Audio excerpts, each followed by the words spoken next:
It's easy to say that where did it all go? What a shot! Just যদি দিল্লির বিপক্ষে আমাদের দলের হয়ে বাংলাদেশের পেসার তাসকিন আহমেদের মতো বলার থাকতো তাহলে কখনোই যেন ম্যাচ জিততে পারতো না দিল্লির হার্ড হিটার ব্যাটসম্যানরা। ম্যাচ শেষে উপস্থাপকের করা কঠিন প্রশ্নেই একই বলল অধিনায়ক ঋষভ প্যান্ট।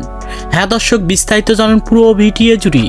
দেখা গিয়েছে দিল্লির বিপক্ষে মাঠে নেমেছিল লগ্ন সুপার জায়ান্টের মতো শক্তিশালী দল। আর লগ্ন দলটি আগে ব্যাট করতে নেমে যেন ওপেনিং পজিশন থেকে নিকোলাস পরান, ঋষভ প্যান্ট, এমনকি ডেভিড মিলারের মতো হার্ড হিটার ব্যাটসম্যানরা যেন অগ্নিঝরা ব্যাটিং পারফরমেন্স করে দিল্লির বলারদের পিটিয়ে 20 ওভারে তুলে নিয়েছিল দলের জন্য 210 রান। আর সেই রান টার্গেটে ব্যাট করতে নামে দিল্লির হার্ড হিটার ব্যাটসম্যানরা। আর মাঠে নেমে যেন কি খেলা দেখালো রে বাবা দিল্লির হার্ড হিটার ব্যাটসম্যানরা।